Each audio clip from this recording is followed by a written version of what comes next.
Guys, Rob Bergeron, Housing Associates, PRIA board member. You guys all know me, but I'd like to introduce you to Jay Bowman. Jay's a hoot.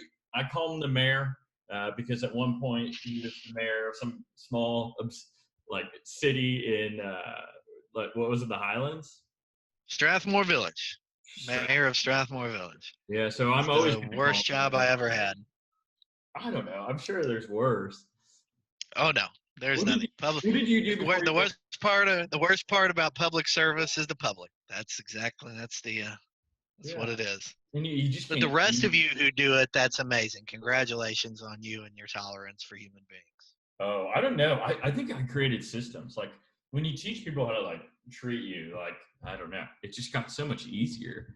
I don't know. Plus my business method is just only work with people that are similar to me, and so everything's fun. So we'll walk our dogs and then we'll talk business while we're walking our dogs, or we'll ride our bikes and talk business, or we'll hammock and talk business. Everything's fun. Chipotle in business. Everyone thinks business oh yeah stink, but really if you just partner thing, couple it with something fun, every day it's do you even work? Yes, I do, but it doesn't feel like it. Yeah, a lot of I'm sitting here. In fact, I've had a VA for a while who's always run data for me and sent it to me, and then I hired another VA to help organize me, because you all can't see the mess that my office. This is my office over here, so I'm horribly unorganized, and so I hired a VA to help organize my online life so I could do better. And then I hired another one to start doing some outbound calls, and then one of them quit on me. My organizational VA quit on me, and so frantically we hired somebody else, and then I realized everything that he had done was tied to him, and I had to go dig through everything to find it, to reset up all the systems, and we made corrections this time around. So I've been training a VA for the last couple weeks, getting her up and running while we've been making phone calls. And it's having the structure and having the processes down to do anything is a necessity. I'd much rather not be sitting in this office, but I get to sit with you, so hey, yeah, that's a plus. It's fun today, and anybody's welcome to come hammock with me. I'm literally back there all the time. It's just so hot right now though, but I'm back there. Actually, it's funny you mentioned that. So I just hired my first VA. I just started a new business, my third business, with Joe Word and this guy named John Farber. So we started a wholesaling company called the Bridge, which is based on something from Bigger Pockets conference. Brandon Turner was like, everybody's looking, if they just continue to build their one bridge, they would get to where they want to go. But they keep on building all these, they learn about something else, and then they start that new bridge, and they just never really get where they want to go. So this business is actually really cool. We're really not trying to wholesale any houses or anything. What we're trying to do is get subject twos and create a portfolio where none of us are holding the debt. Get a little island of 30 rentals, and then once they're paid off, we'll just be cash flowing, and it won't affect our own individual businesses. And I don't know. So we're real excited about that. But we're having a VA. We're going to get to 5 VAs. 5 VAs making calls 5 days a week is $1,100 a month. $1,100 a month. And so we've been interviewing wholesalers around the country, asking them what kind of systems they have. And it seems like texting and slide dialing, voicemails, is the highest hit rate, which surprises me. Yeah, I've had a lot of success with Lead Sherpa, and we utilize that. And then we utilize call tools for outbound dialing. Just dropping the voicemails. Call tools doesn't have that in there. They had it, and then they stopped doing it. And I believe there's some legal stuff that goes along with that. I don't know it. I'm not an expert in it, but no, we've had real success with Sherpa and the outbound dialers and doing that kind of stuff. It's been really good. Well, but it all comes down to the quality of the lead that you're getting as well, because if you have bad data, you're going to get nothing but bad leads. It's kind of like wine. You start with bad grapes, you're not going to get a good wine. It's the same thing. You got to start with the good data and then move forward. I don't have a palate with that.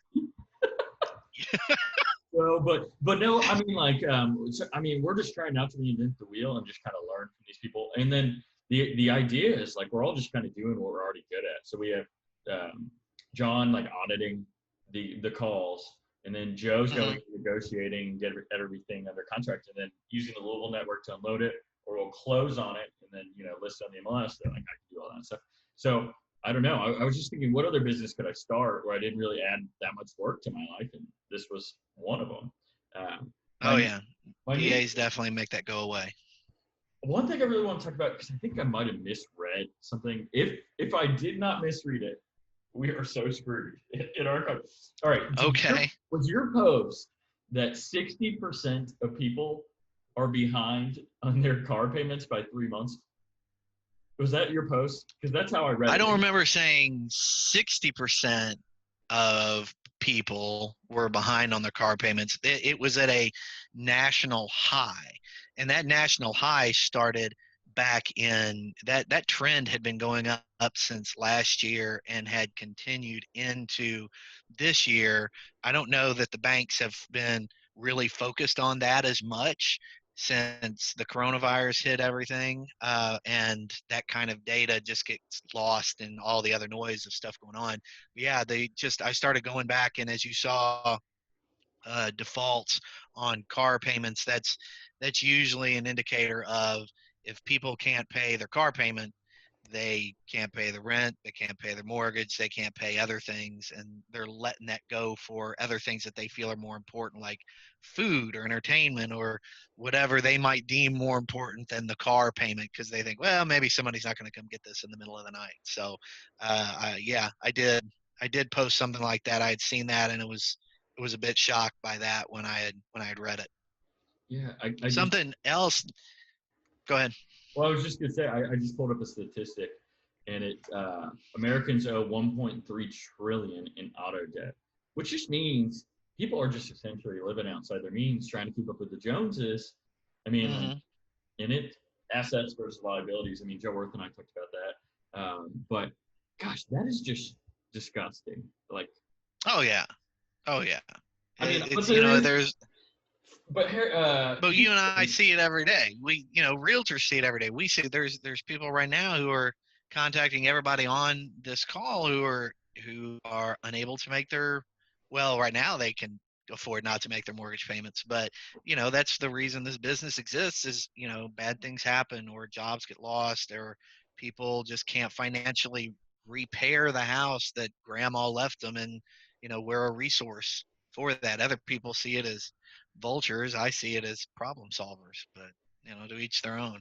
there's always going to be haters, and of course, like I don't know, I feel like I fight the good fight on like the realtor forum, but I'm like learning, like I just need to step back from this, so I just kind of block people. But it just seems like on the realtor forums, like they just beat the crap out of investors and wholesalers, but they're no different. There's so many Yeah. shady realtors out there too. Like I don't know, my soapbox, but it's just it's if I think if we just furthered understanding. I mean, Harry offered to teach a class at GLAR on wholesaling just so people would understand it, and like they haven't taken them up on it. I haven't seen the class come up yet. I would love to get CE credit on a class about wholesaling. I think that'd be hilarious. But Oh yeah. Yeah. I don't know. I don't know. It's interesting, and we have like one thing that this is a tangent. Sorry, so ADD. We have a election for the GLAR board, and I was looking at it, and like most of everyone on them that is running sold less than 10 houses in the last 12 years or 12 months. And Hmm. man, it's like the blind leading the blind. Like we need people that like are experienced and get it and like want to simplify. I think everything needs to be simplified. Um, not to be confused with Simper Fay, I guess, which is quite different. But I did uh, not. I did not confuse that at all. okay. So, what are you seeing in the market on your end of things? I mean, we talked about it. Inventory is like, yeah. Let me look it up, but you tell me what you're seeing.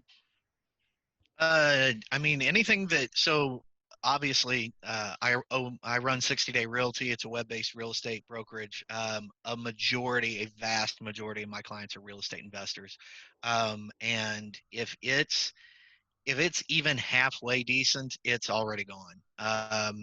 There are some slow spots I would imagine you're going to see in higher end stuff, or maybe in some large parceled land rural stuff. But if it's in town and it's halfway decent, it's out the door. So at least that's been the impression that I've seen. I don't think that that's bound to change based on my my opinion, I tell everybody who wants to get in a real estate conversation, it's like, affordable housing is, at this point, it's a myth, as you continue to see more and more investors move into the West End and even into Portland, and they buy these houses, they fix them up, they can sell them, and they can make a lot of money on them. But the affordable housing that is new and nice just isn't going to be there. It's either going to be apartments, it's going to be trailers, or it's going to be condos. And it's, those are the new first time home buyer situations, because existing structures are either in areas of town where people don't want to, let's just call them young professionals, don't want to go to. They can't afford a 250, 300, $350,000 house right off the top. So where do they go? They're either in an apartment, or they're in a condo, or if it's a low end, it's probably in a trailer. But I think that fixed single family real estate is a fantastic place to be in right now.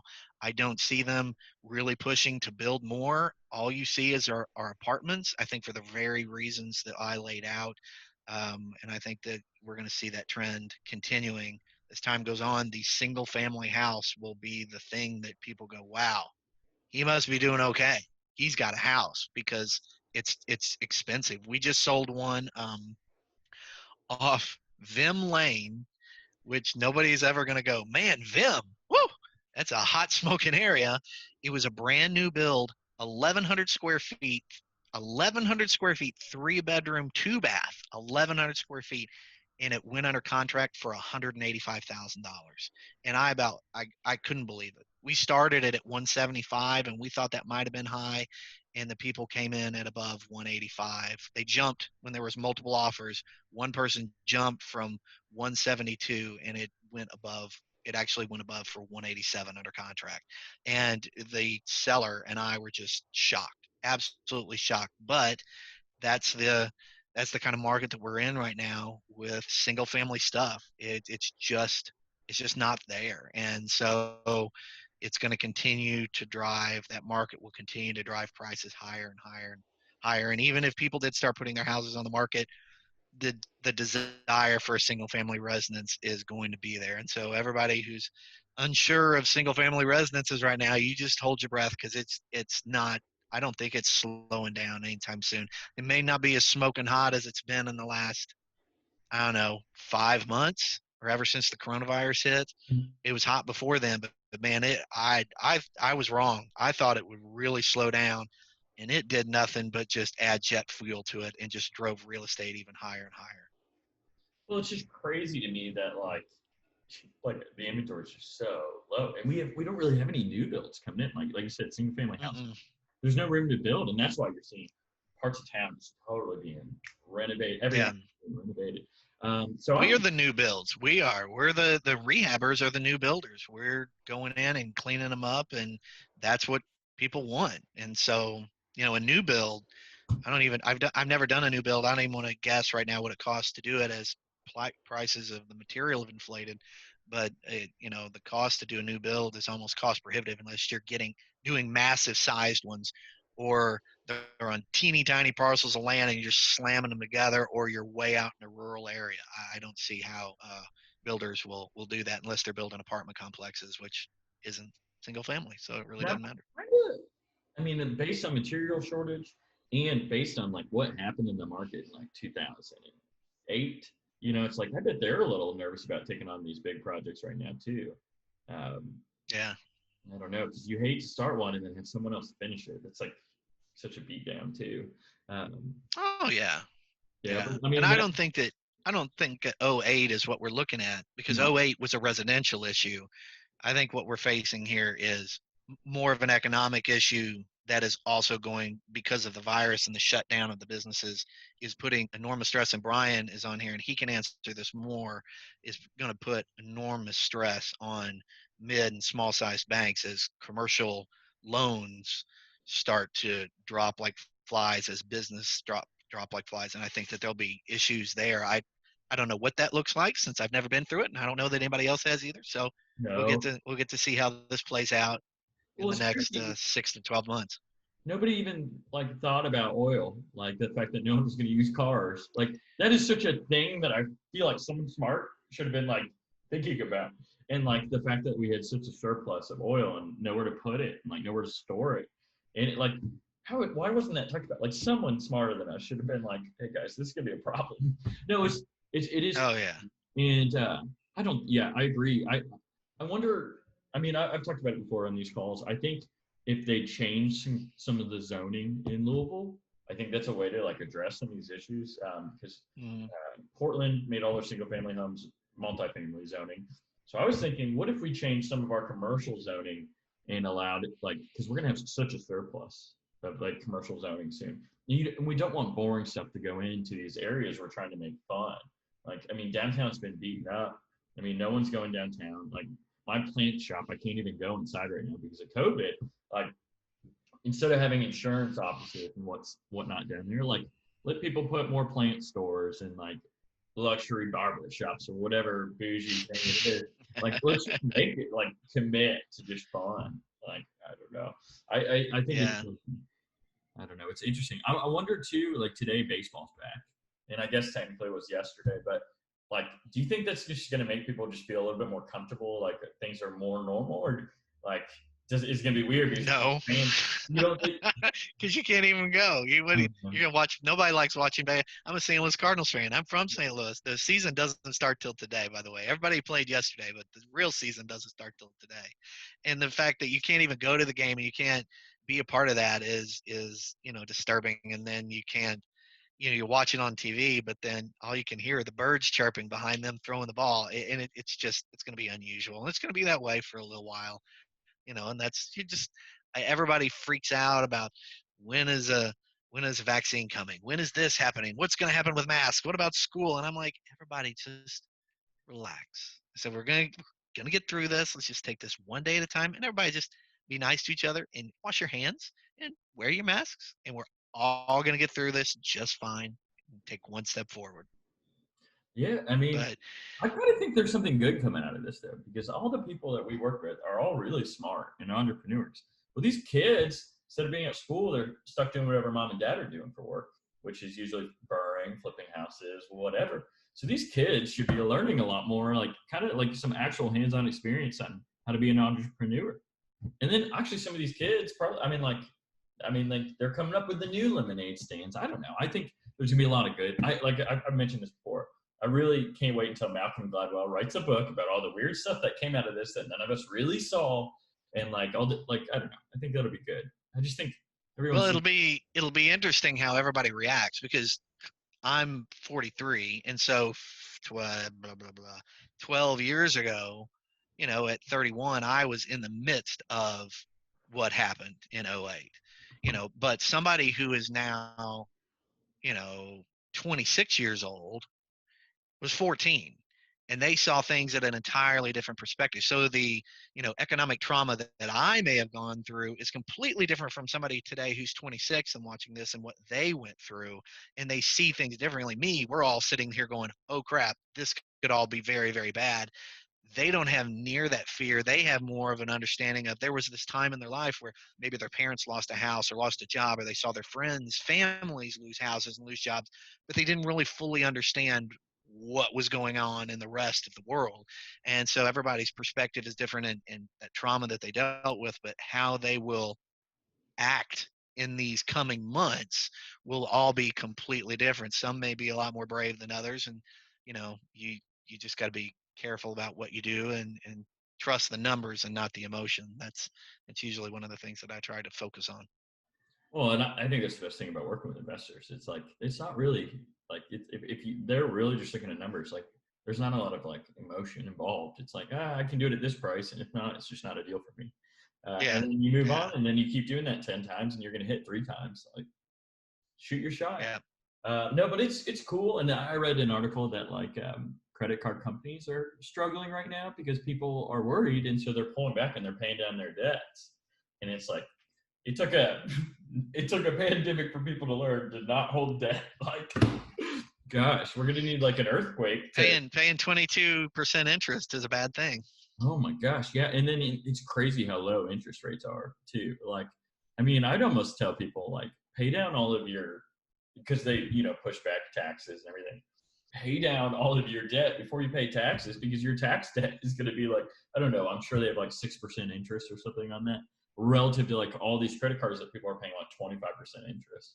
And I haven't actually heard anything about, maybe I'm an idiot, but interest rates going down on credit cards. I'm sure they're probably still in the same healthy 25, 24, 23% right now. That I'm not 100% sure on. I don't carry credit card debt. It seems like a terrible idea, so I try not to. I try and avoid it like the plague. Well, I'm with you, but the Choose FI talks about, like they all travel for free all the time on the Choose FI guys, where essentially, they get the miles and all that stuff, and then they pay it off at the end of the month, and they were going to pay those bills anyway, so might as well get rewarded for it. But it's a slippery slope. I mean, if you get behind, then you're going to get beat. And Oh yeah. but the cool thing, I mean, I've harped on it maybe too much, but I mean, Chris's article about hyperinflation, like we're gonna get beat up on it. Like your Happy Meal is gonna be like $8 or $7 instead of like the $3.50 it is now. But we're gonna get crazy appreciation on our single family houses and our multi-families, and nothing has stopped these out of state investors from coming in here. They're still piling in because our market's just so clean. And I mean, eventually Yeah. you see it moving south, like I mean, towards like Indiana. I think we're going to get more tapped, and people are already starting to move that way for investment properties. Is what I mean. People are doing it. Yeah, I mean, as as properties get more and more expensive, they'll go into the cheaper property areas. They just won't financially have a choice. They'll move into those areas and then begin to take in those, fix them up. It's no different 5 years ago when I, I got into North Germantown, not the normal one. I had done some stuff in the regular Schnitzelburg, Germantown area, but I started buying stuff in Oak, Mary, St. Catherine, and Kentucky, in that north area. And people at that point were like, no, I don't want to move there. That's not the safe part. And I was like, it's getting better, because as you drove down the street, there were just dumpsters everywhere. But I said, just give it a couple of years and this thing's going to change. And now those streets are highly desired streets. The property is, you know, 30% more expensive now than it was back then. It's just, people will find affordable places. They'll move into them. We make them nice. They move into them. Prices go up. Then we go into other areas. You go into Shelby Park. You go into Smoketown. You go into Butchertown. Butchertown is smoking hot anyway. But there are still areas where people are like, "Hey, I got this house in Smoketown." I'm like, "Yeah, not so Yeah. 100% sure on that. Smoketown will be great when you get rid of the drugs and the prostitutes and the death. I get it, yeah. But right now, it's difficult for me to, with everything else we've got going on, to want to take a role on a long-term risk when you've got your guys so busy doing other things and rehabbing properties and getting them going. Well, I wonder, and I mean, so right now we have a shortage of supplies, and then it's hurricane season, so you never know. I mean, if Florida and Texas get hit again, I mean, we're going to lose so much labor going south. I think that happened, what, 3 years ago? Yeah, I we mean, just bought. I told my contractor through his Lowe's rep to just go after. Let me backtrack this. I spoke to a friend of mine who is an engineer at GE, and the woman who is in charge of dishwashers, not like in the warehouse, but in the white collar area. She's in charge of dishwashers, and getting labor to get back in the plants to work was like pulling teeth. And so they asked the engineers, they said, who will volunteer, your time? They're getting paid, but they're getting paid their salary. Who will come work on the line? And they raised their hand. And so they had engineers and white collar workers on the line working to make appliances because they could not make them fast enough for the demand that Lowe's and Home Depot and all these other stores were having. So they were down there doing it. They had to. And so I told my buddy who was working on the line, told me this. He's like, we are backlogged X number of units. And he's like, it's unheard of to not have enough units to do this. And so I told my contractor, I was like, call your rep, get 4 sets of stainless steel, get them done. I'll pay for them. We'll make it happen. And he's like, okay. So we ordered 4 sets of appliances just to go and stick somewhere because we know they're not going to be here for 4 to 6 weeks. yeah. So we're trying to prepare for that rundown on material. And you're right, is the labor for other things leaves because of certain seasons, it'll put an even bigger strain on everything. And if this continues, if the virus continues to cause chaos on the labor side as well, it's not going to get any better anytime soon. Yeah, it's funny, and I mean this isn't funny at all, but like when you were talking, like my mind just went to Chernobyl. Like, who will go inside and volunteer to go inside and help us with Chernobyl? That's like where my brain went. It's crazy. And like, I don't want that to be the same thing. I don't want to go in no, Chernobyl. no, I don't no, care no. what it It's is. just, that's the I'll first. let everybody know that Rob Bergeron can. I was like, hey, this guy over here says he'll go into Chernobyl. No, I don't want to do that though. I'm gonna go home. So Thanks, but guys. it's crazy though. I mean, like, because I mean, like, unemployment is so high. I guess it's just weird that we can't connect that need. It's just sometimes it's just weird. Yeah. But I guess that's our job. Well, that's We create those threads. yeah. Well, how you gonna? The real question is what's gonna happen. I think that right now, for how do we anticipate the coming changes on the commercial side of things? I don't think there's any slowing down in residential, and I don't think anybody's gonna dispute that. Maybe they will, and I'd love to hear the reasons why they think that. But really, what is going to happen with commercial? I think I saw on Yelp yesterday. Yelp had said that half of the businesses that had said that they were temporarily closed on their website have now been changed to permanently closed. And so what fills that need? Where does that go back? If a pound of meat was causing you, and I'm going to throw out numbers, if a steak was costing you $15 to buy and you were selling it for 40, but now the steak costs you 25, but you can't go and go, well, you can go and say, well, now we're going to sell for 55, but other people are going to go, I think I'll just eat at home. I don't like being around all these people. Oh, this stinks. And it's the rising of the costs and the reduction of the people out in restaurants is really taking a beating. And so what do those restaurants do, and what do you do with those spaces? Do they all of a sudden leave their current B class area and they go, well, there's a really brick warehouse over here in the C class area. It's got some parking. It's not a great area, but the rent's better and we can make that work. Do we see a transition from these higher priced areas to lower priced areas, which would really change a lot of the areas that have been Which is C or good. less for a long time? Think about like 40214 and 4216. I mean, like that is just it's like been rapid change. Like I keep on looking and I'm like, when are the restaurants going to be coming in? When are we going to get more Starbucks over there, like in coffee shops? Like because there's so many. I mean, there's always turnover in neighborhoods and like people age out and pass away, or whatever. And those houses are all ranches and brick. Like they're all being renovated. Like you, I think like why aren't we getting breweries out there? Like I don't know. I think it's just a matter of time. For that all to happen.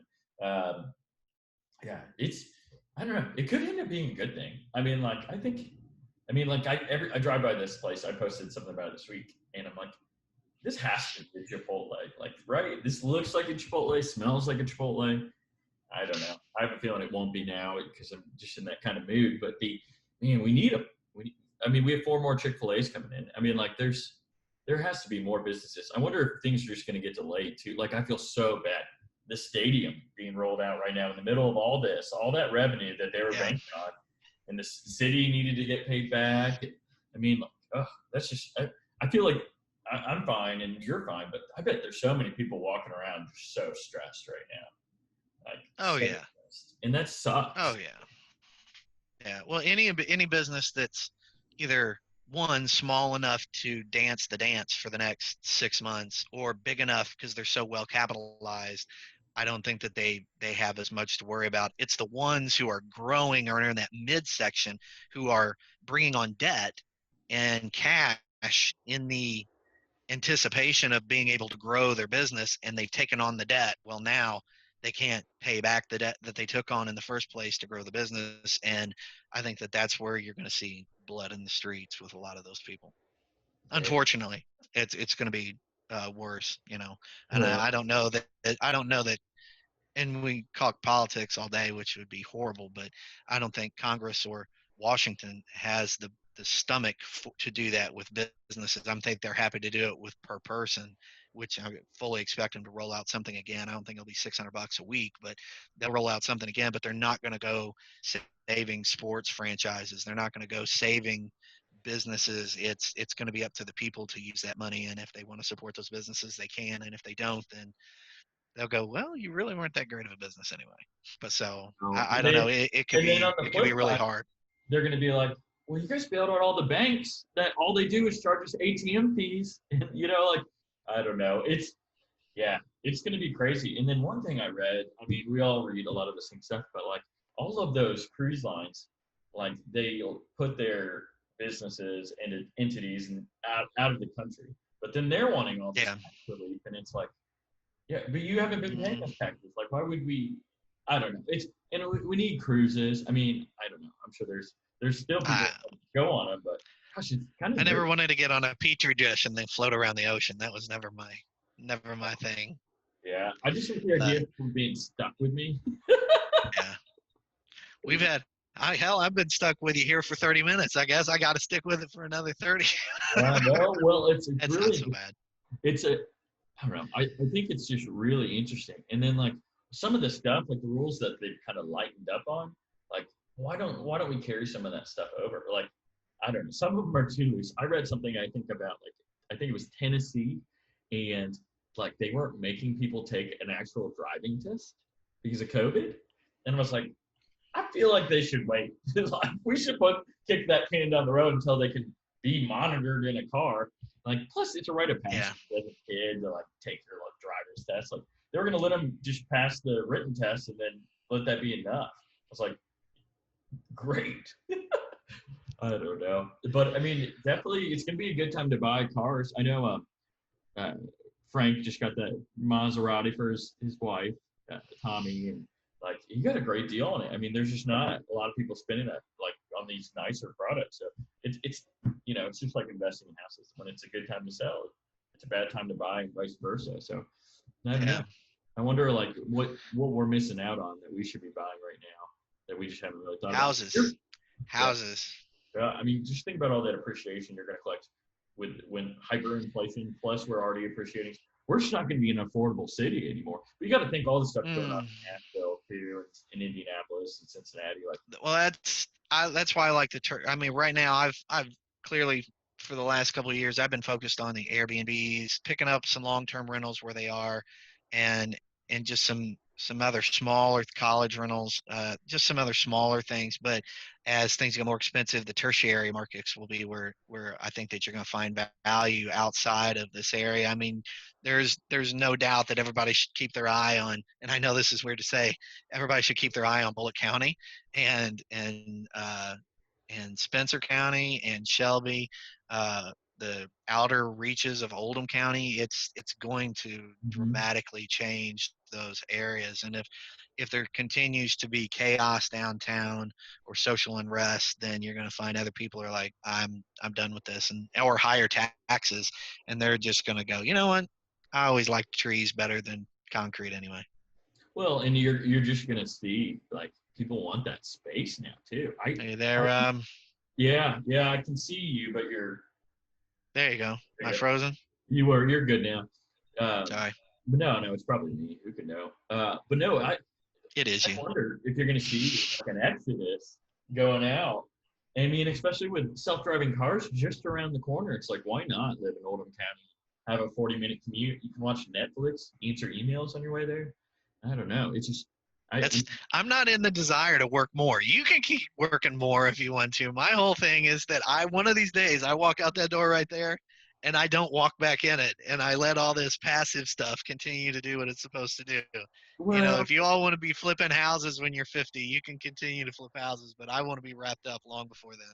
I think I've got the same itch that Frank Miller has. Like, I just don't think I'll ever be able to get out of this. Like, if it's not like maybe finding. Well, no, yeah. So addicted.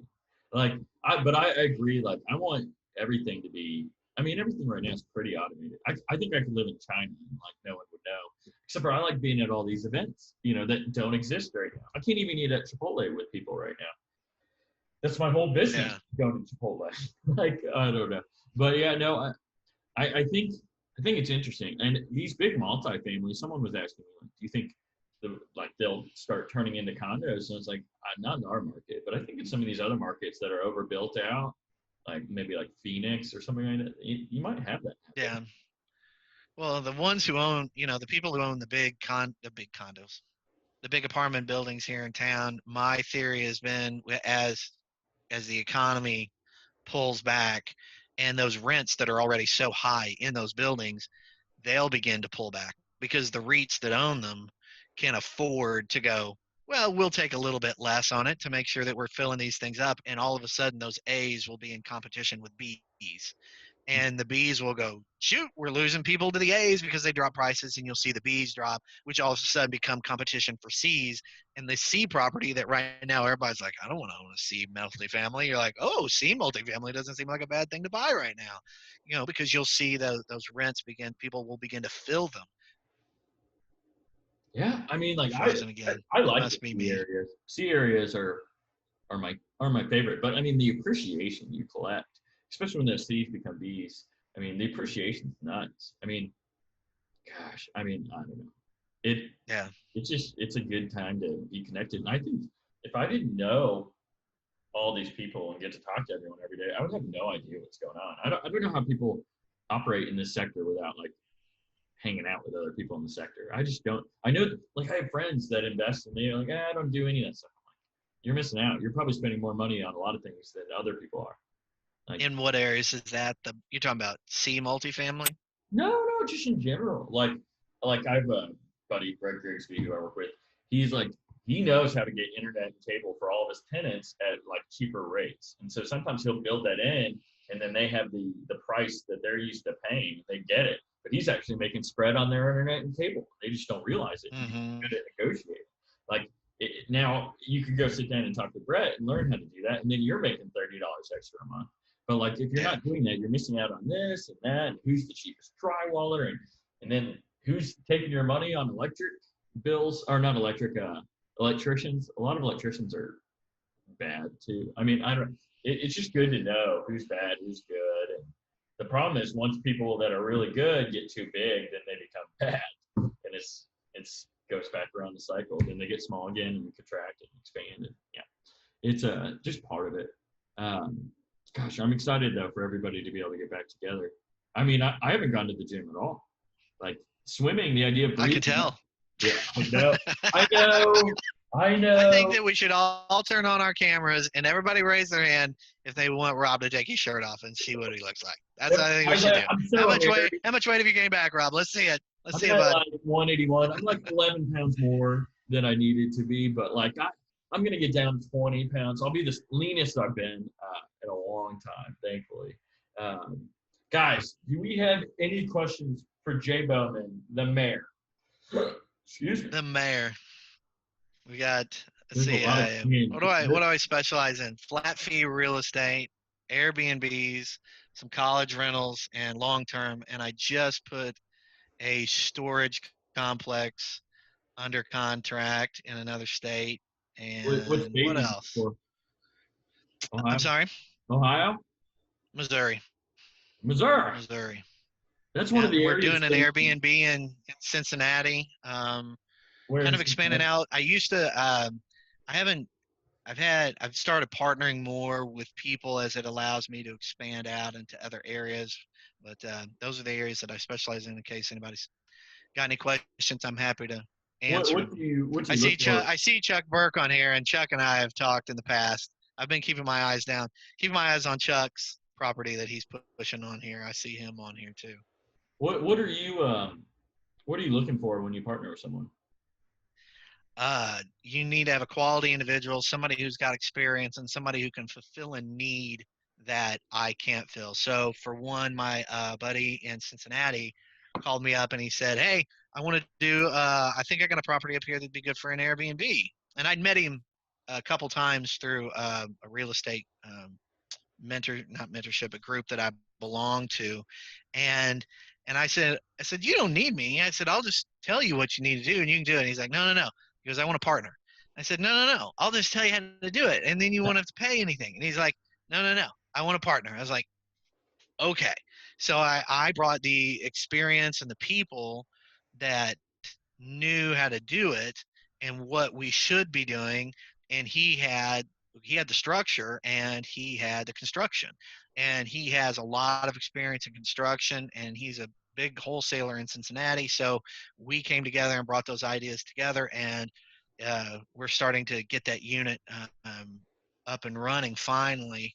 Just dealing with Cincinnati. My goodness, Cincinnati's real estate taxes and their uh,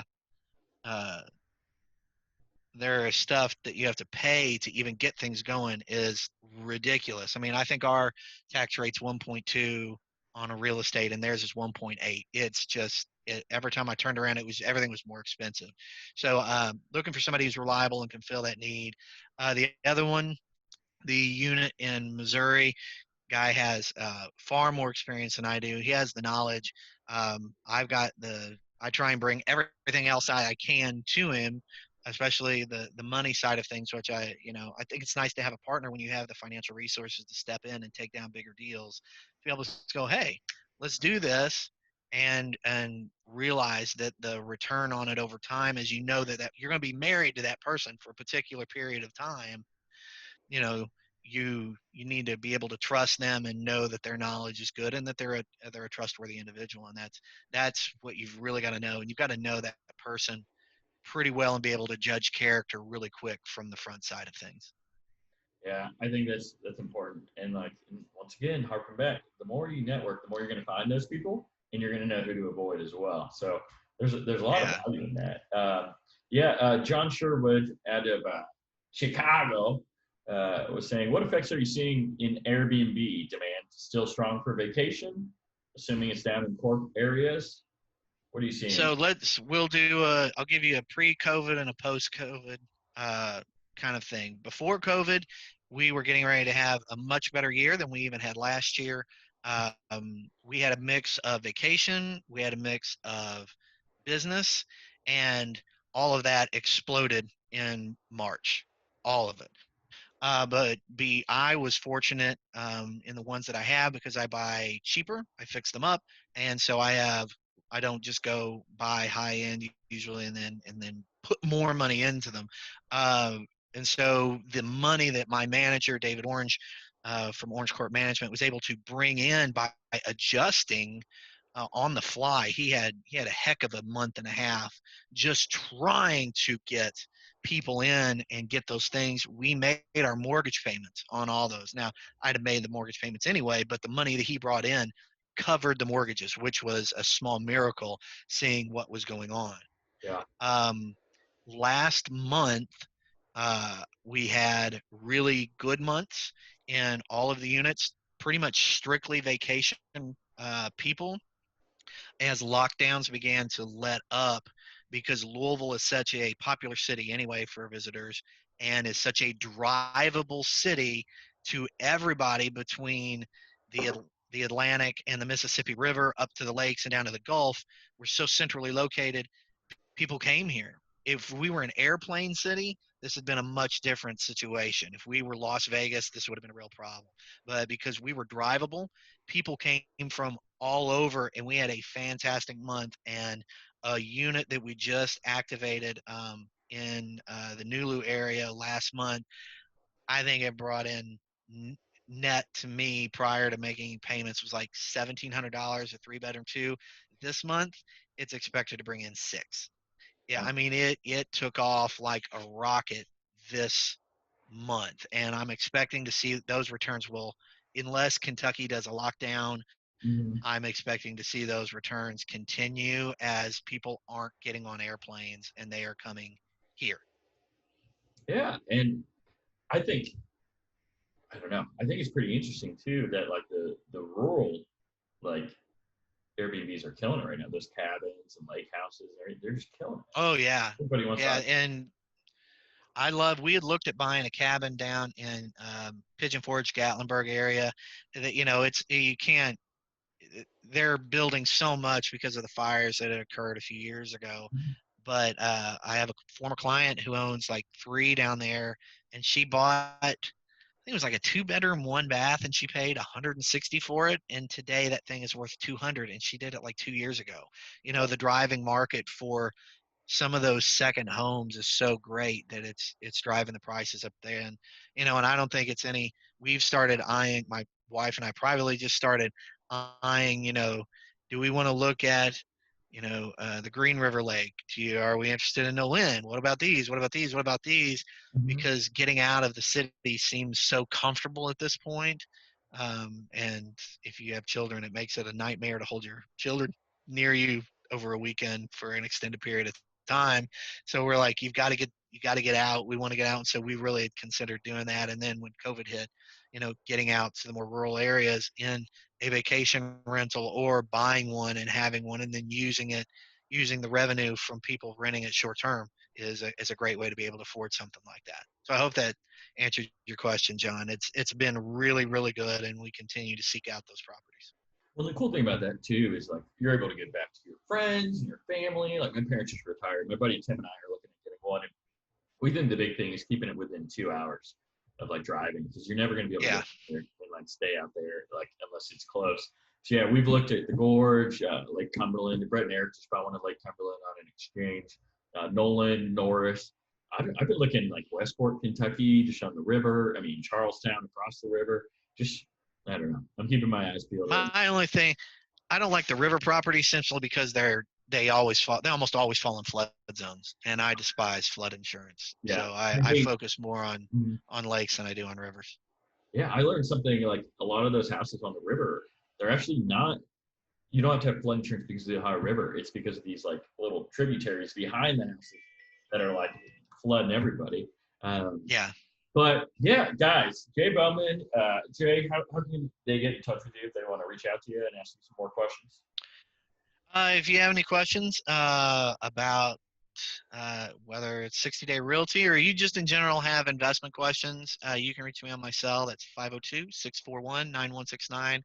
Or if you're looking to list your house flat fee through the service, you can go to 60dayrealty.com. Perfect. And guys, Tuesday we have a virtual lots at noon with Wendy Case. She's doing a flip, and it should be a real treat. Thanks for coming, Jay. Great seeing you all, and we'll see you soon at noon.